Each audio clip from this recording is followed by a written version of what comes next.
Pinuna kahit ng mga dati nitong sponsor sa Kamara ang bersyon ng Anti-Political Dynasty Bill na lumusot sa komite. Gagawin kasi nitong legal ang sabay na pagkakaroon ng posisyon ng magkakaanak basta nasa magkakaibang lokalidad tulad ng magkaibang probinsya, bayan o distrito. Nakatutok si Ian Cruz. Alam ko pong maraming magtataas ng kilay. Sa totoo lang po, marami po akong pamilya na nasa pwesto.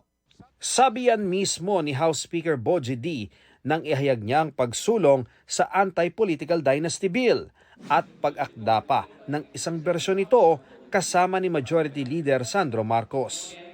Ang bersyon nilang basihan ng substituted bill na lumusot sa Committee on Suffrage and Electoral Reforms na tinaasan na ng kilay ng ilang co-sponsor kaya nag-urong sila ng suporta. Sabi, magpapasa ng isang makatotohanang anti-political dynasty. Iba-priority. Ano nangyari? Ito po ay pro-political dynasties. Hindi lang magpapadaba, magpapabundat pa sa mga dinastiya dito sa ating bansa. Kung maisabatas kasi, bawal lang ang magkakaanak ng second degree sa national posisyon. Isa rin lang ang pwede sa anumang posisyon sa provincial level, anumang posisyon sa city o municipal level, at anumang posisyon sa district level. Pero pwedeng tumakbo ang kamag-anak mo kung sa ibang probinsya siya tatakbo, o sa ibang lungsod at munisipyo, o sa ibang distrito. Ibig sabihin, gagawin pang legal ng panukala ang pagpwesto ng isang mag-anak sa mga miyembro nito basta nasa iba-ibang lokalidad. At dahil second degree lang ito, yung kanilang third at fourth degree na kamag-anak ang pwedeng pumuno sa ibang posisyon. Ang mangyayari, parang ginawa nilang parang compartmentalized. So, ang ibig sabihin, posible na si nanay ay congresswoman, si tatay ay governor, at kung meron silang 5 anak, pwede lahat yun mayor sa kanilang mga munisipyong 5. Bawal magsabay pero pwede pa ring magkasunod ang termino ng magkaanak. Parang ipinamamana lang. Parang benchwarming lang, di ba? Yung uupo ka, pansamantala, kasi nag-end ang term ng asawa mo, so uupo ka, hindi ka naman talaga interesado, wala ka naman talagang kakayahan, 3 taon, tapos babalik ulit. Oo, na alam naman natin na nangyayari din. Kung ipapatupad ang panukala, halimbawa sa pamilya ni Congressman Marcos, tanging ang ama lang niyang pangulo at siyahing senadora ang bawal magsabay. Uubra pa rin ang mga pwesto ng iba nilang kaanak na nasa gobyerno. Pero nabawasan pa rin dahil sa kompromiso. Kompromiso rin ang nabanggit noon ni Senadora Risa Ontiveros kung bakit second degree of affinity na lang ang itinulak sa Senado imbes na hanggang fourth degree. Sa ganitong paraan, mas malakas ang tsansang papasa ang panukala na maaari pa namang irebisa sa mga susunod na kongreso kung kailangan. Sa kanilang bersyon, bawal magsabay ang magkamag-anak sa isang national position o magkakaanak sa local position sa loob ng parehong probinsya, distrito o lungsod. Pwede kung hiwalay na tatakbo sa national at local. Sakop nito kahit di kasal basta nagsasama sa isang bubong kahit anong kasarian. Pero may tanong si Senate President Tito Soto sa kanyang interpelasyon. Magpa-file yung isa. Sabi niya, break na kami. Break na kami. Hindi ko na kilala, hindi ko nag-boyfriend niya si Tarpolano. Ba't mo ako papipigilan ngayon mag-file? Hindi ko na kaano-ano ngayon yan. Break na kami, hiwalay na kami. I am protected by Section 1 of Article 5 of the Right of Suffrage. You will be preventing Mrs. Tarpolano from running, but you will be allowing the mistress of Mr. Tarpolano to run, or Mayor Tarpolano. Paliwanag ni Ontiveros, ang mga nagsasama na nagsinungaling sa estado ng kanilang relasyon ay maaring maging batayan ng pagkansela ng kanilang Certificate of Candidacy or nomination. Pwede rin po siyang makwo-waranto, provided for po ito dito sa ating panukala. So ma-avoid ab initio po yung kanyang pagproklama at pagsilbi sa public service. Hindi nasaklaw ng panukala ang kapatid ng karelasyon ng politiko dahil hindi na ito pasok sa second degree ng consanguinity or affinity. Then we are not preventing the transfer of power or influence. Dahil yun din yun, kumisan nga yung girlfriend mas matapang kaysa sa asawa eh. Pag-aaralan daw ito ni Ontiveros. Para sa GMA Integrated News, Ian Cruz, nakatutok 24 oras. Mga kapuso, dahil mahina na ang amihan, hindi na talaga kasing lamig ng panahon nitong mga nakaraang linggo at buwan. Sa extreme northern Luzon na lamang kasi ramdam ngayon ang epekto ng amihan. Pangunahing weather system sa bansa ang easterlies o yung mainit na hangin galing sa karagatang Pasifiko. Sa heat index forecast ng Pag-asa para bukas, posibleng umabot ulit sa 42 degrees Celsius sa Coron, Palawan, 41 degrees Celsius sa Muñoz, Nueva Ecija at 40 degrees Celsius sa ilang bahagi ng Pangasinan. Iba pang bayan sa Palawan, Iloilo, Eastern Samar, pati sa Cotabato City. Pero mga kapuso, hindi pa opisyal na nagsisimula ang tag-init season. Ang magiging anunsyo ng Pag-asa hinggil diyan, patuloy nating tututukan sa mga susunod na linggo. Kahit mainit at malinsangan, pwede pa rin makaranas ng pag-ulan dahil sa thunderstorms, lalo sa hapon o gabi. Base sa datos ng Metro Weather, may tsansa ng kalat-kalat at panandaliang ulan sa ilang bahagi ng Batanes at Babuyan Islands, ilang lugar sa Northern at Central Luzon, Mindoro Provinces, gayon din sa ilang bahagi ng Caraga, Davao Region at Soc-Sargen. Sa Metro Manila, magiging maalinsangan ang panahon pero hindi pa rin naalis ang tsansa ng localized thunderstorm.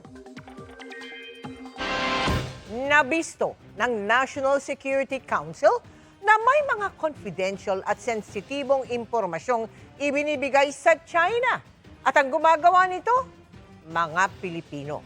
3 sa kanila na nagtatrabaho sa mga ahensya ng gobyerno ang arestado at iniimbestigahan na ngayon. Nakatutok si Chino Gaston. Mahalaga ang mga sinasagawang rotation and resupply mission, RORE mission kung tawagin, dahil dito nagpapadala ng panibagong supply at karelyebong mga tauhan na nakadestino sa West Philippine Sea. Pero maraming beses ay nasusundan at minsan naharang pa ng China. Inilahad ngayon ng National Security Council ang isang nakababahalang bagay na kanilang nadiskubre. 3 Pilipino ang nabukong nagbibigay sa China ng sensitibo at confidential na impormasyon. Ang isa, nagtatrabaho bilang assistant sa Department of National Defense. Ang isa pa, researcher sa Philippine Navy. At ang pangatlo, malapit sa isang opisyal ng Philippine Coast Guard na may access sa mga sensitibong impormasyon. Ayon sa NSC, ang 3 na aresto umamin ng nagbibigay ng impormasyon sa China na pinapadaan sa kanilang handler na isa ring Pinoy. Na-compromise ba tayo? I mean, anyway. Well, definitely yes. List of military personnel and as I've said, data locations of our RORE missions then. Based on the confession admissions of the 3, they are pointing to China. Kasama raw sa mga impormasyon at datos na ibinigay sa China ang mga operasyon sa West Philippine Sea, lokasyon at maging ang mga listahan ng mga Navy personnel na kasama sa misyon. Fact remains is that they're able to access sensitive information and data, and that is what they gave. So operational security has been compromised in the West Philippine Sea. Sumasa ilalim na sa investigasyon ng 3. Ayon sa NSC, na-recruit daw ang 3 nang mag-apply sa isang job placement website. Nahikayat daw sila ng ilang kakilala simula 2022. Tinarget daw ng recruitment dahil sa access nila sa mga sensitive data bukod pa sa may mga hinaing sa trabaho. The other thing is they have grievances. So they have work problems, they have personal problems, they have money needs. So it was easier to manipulate in that way. Ang Malacanang nagbigay babala sa mga ahensya ng gobyerno na magdoble ingat sa hinahawakang impormasyon. Patuloy na pinag-iigting ng NSC ang investigasyon para maaresto ang mga kasabwat pa sa espionage operations na ito sa bansa. Sa isa namang pahayag, sinabi ng tagapagsalita ng Foreign Ministry ng China na tila raw ikinakalat ng ilan ang kwento tungkol sa mga espiya ng China. Idiniin niyang itinatakwil nila ang ganitong paglalahad na may masama umanong intensyon. May halong politika at pag-iisip agad na ito ay totoo kahit wala pang detalyadong impormasyon at malinaw na ebidensya. Para sa GMA Integrated News, Chino Gaston, nakatutok, 24 oras. Nasunog ang lugar na pinangyarihan ng umano'y initiation rites o hazing sa isang namatay na maritime student sa Cavite. Ayon sa mga residente sa lugar, hindi nila alam kung paano sumiklab ang sunog o kung may taong nagpasimula nito. Nangyari umano ito nang makaalis ang mga pulis sa crime scene. Pinoproseso naman ng SOCO ang nangyaring sunog sa lugar. Pinagpapaliwanag ng LTO ang motoristang huminto sa gitna ng NLEX para itabi ang isang patay na hayop sa kalsada. Ang paliwanag kung bakit sinuspindi ang kanyang lisensya sa pagtutok ni Mariz Umali. Sa gitna ng biyahe sa North Luzon Expressway, tumigil sa gitna ng highway ang isang motorista para kunin ang nakita niyang patay na aso. Dahan-dahan pang tumawid ang motorista para maitabi sa gilid ang aso. Napakadelikado raw ng ginawa ng motorista, sabi ng Land Transportation Office. Maraming pwedeng madisgrasya doon sa ginawa nila. Isang example na lang, imagine kung meron trailer truck na nasa likod mo at biglang kang huminto ng full stop na ganyan. Pag nabangga ka niyan, talagang delikado at ikakamatay ng mga mababangga sa bilis ng mga sasakyan dyan po sa lugar na yan. Ang speed sa expressway talagang minimum of 60 kph and then up to 100 kph po. So maaari pong mabundol siya pag hindi po niya matimingan yung pagtawid.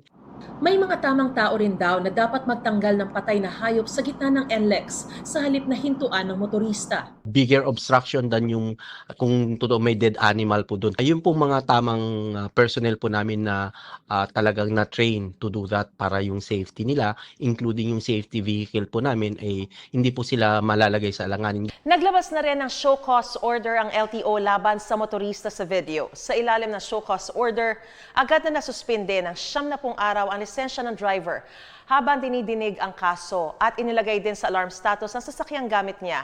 Pero paglilinaw ng LTO, hindi pa parusa ang show cause order kundi bahagi lamang ng due process. Pag mapatunayan nagkasala, pwede raw sampahan ang kasong reckless driving at obstruction ang motorista. Sa halip na huminto, pinapayuhan ang mga motorista na i-report na lamang ang mga nakikitang obstruction sa kalsada sa NLEX Hotline 135,000 o magpadala ng mensahe sa kanilang social media account na NLEX Expressways. Para sa GMA Integrated News, Mariz Umali, nakatutok, 24 oras. Hindi pa opisyal ang tag-init pero nagsisimula ng tumindi ang alinsangan sa ilang lugar. Sa Coron, Palawan nga, ilang araw na sa danger level ang heat index. Nakatutok si Mark Salazar. Nakabook na ba ang lahat para sa beach vibe ngayong summer 2026 at parating na Holy Week? Because the heat is on. Pero sa Coron, Palawan, literal na heat index ang nararanasan. Sa tala ng Pag-asa, ilang araw nang nasa danger level ang 42 degrees Celsius na heat index doon. Simula nung March 3, 42 sila consistent sa kanilang forecast namin para sa heat index. Coron is a beach area, so maaaring dahil sa, alam mo naman, ang dagat nagre-reflecto ng mas mainit na, nire-reflect niya yung sa mainit na kapaligiran. At sa kanilang monitoring, Coron ang unang nagparamdam ng tuloy-tuloy na alinsangang nasa danger category. Pero ang 42 degrees na naitala ay pwedeng nasa cooler area pa. Ibang level pa ng init kapag nasa dagat at beach ka. Solar radiation, so mas nagre-reflecto ng radiation sa kapaligiran natin. Ganon din yung mga buhangin na mainit din. Tapos kung wala naman mga puno para magkaroon ng kumbaga mas makulimlim na kapaligiran, at kung mahina din ang hangin, yung mga bugan ng hangin, ay maaaring makadulot ito ng mas mataas yung relative humidity or yung alinsangan. Maaaring mas mainit pa yung mararamdaman nila. So, ito yung nagbibigay tayo ng category na maaaring makaranas sila 42 to 50 degrees Celsius, ganon. Yung range ng temperature na maaari nilang maranasan. Kapag nasa danger category ang heat index, pwede kang makaranas nito ng exhaustion, pagkahilo, pagsusuka, at minsan pagdurugo ng ilong. Ito kasi ang klimang ang init-init pero hindi ka naman pinapawisan. nare-retain yung tubig sa katawan mo, kaya ang alinsangan ng pakiramdam mo, hindi mo mailabas yung pawis mo. Kasi nga maalinsangan na sa kapaligiran mo. Kumbaga saturated na. Pinakamataas ang damang init mula alas 12 ng tanghali hanggang alas 3 ng hapon. Kaya ang taunang payo ng DOH, manatili sa lilim sa mga oras na yan, palaging hydrated at magsuot ng preskong damit. Kung nasa outing o nasa labas, palaging alagaan ang pakiramdam ng nakatatanda at yung masyado pang mga bata.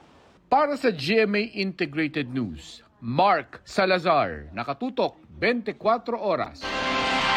Emosyonal na humarap si Caloocan Representative Egay Erice sa GMA Integrated News kaugnay sa pagkaalis niya bilang Senior Deputy Minority Leader. Alegasyon ni Erice, si House Majority Leader Sandro Marcos ang nasa likod nito dahil sa umunoy kanyang pambabatikos sa gobyerno. Nakatutok si Darlene Kai. Kasi mahirap naman yung ginagawa ko eh. Mahirap talaga. Mahirap daw ang kanyang kalagayan ayon kay Caloocan Representative Egay Erice. Ang kanyang alegasyon, hindi independent ang minorya sa Kamara. Dahil ang kanilang nagiging leader, mayorya pa rin daw ang pumipili. At nasa likod ng kanyang pagkaalis bilang Senior Deputy Minority Leader, si House Majority Leader Sandro Marcos dahil sa kanyang pagbabatikos sa gobyerno. Inamin daw ito sa kanya ni Minority Leader Congressman Marcelino Libanan.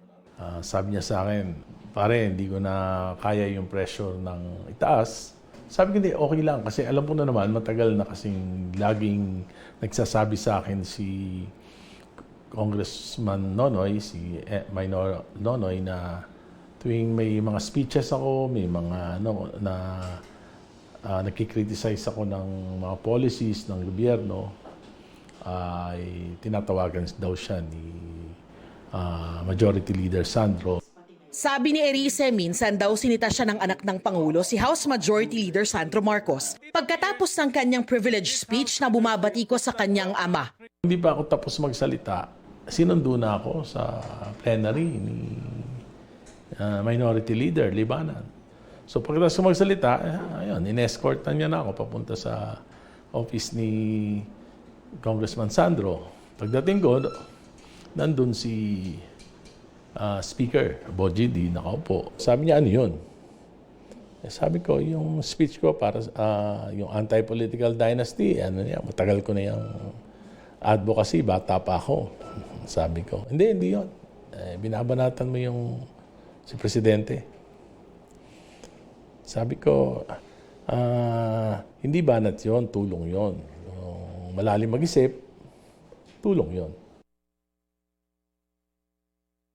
Itinanggi ni Libanan na may nag-pressure sa kanya para palitan si Erice. Sinabi ko kay distinguished colleague Erice that I think you see this coming. Ibig sabihin, pinangko ko na siya na baka magpalit na kami ng Senior Deputy Minority Leader. Kung sabihin, nahihirapan na ako magampanan ng aking alter ego ang mga tungkulin dito sa plenar. Hindi po pinalitan ang ating Senior Deputy Minority Leader dahil may pressure sa taas. Ito po ay saganang trabaho ng minority bloc ng Kongreso. Pumalag din si House Deputy Speaker Janet Garin. Please spare us the majority. Papayag ba ang minorya na sabihing tila sunod-sunuran lang kayo? Ang sa akin lang, Mr. Speaker, let us put decorum in this House. Let us not accuse the majority of meddling. Do not drag us into the problem of your election of officers. Pero aligasyon ni Erice, ang House leadership ang nagbibigay ng basbas sa magiging mga opisyal kahit ng minorya. At alam niya yun. Hindi po posible. Tagal-tagal niya ng congressman.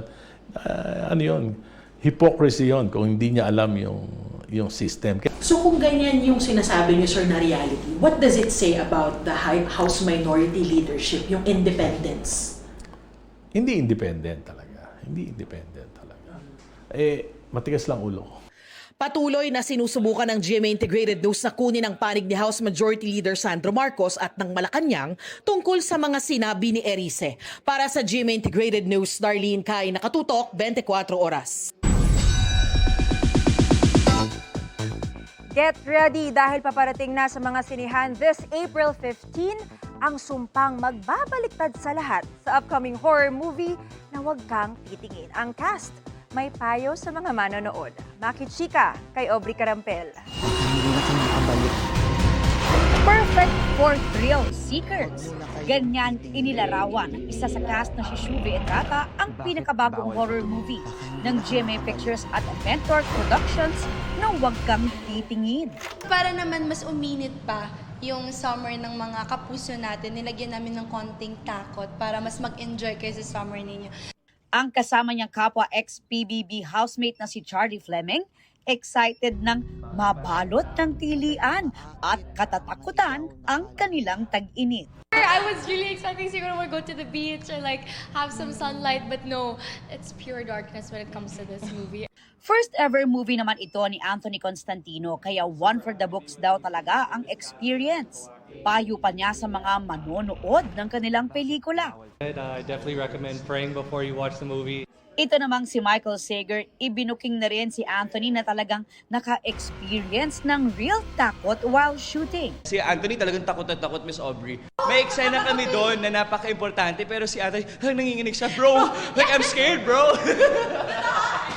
Actually, guys, if you really saw the set, you guys would completely understand.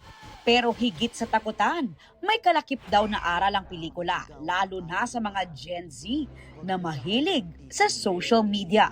The movie kasi, ito yung mga Gen Zs na content creators hanggang saan ang kaya nilang gawin para sumikat. So maraming mga kabataan dyan na makaka-relate para sa movie na to. Showing na sa April 15 ang Huwag Kang Titingin, only in cinemas. Aubrey Carampel, updated sa showbiz happening.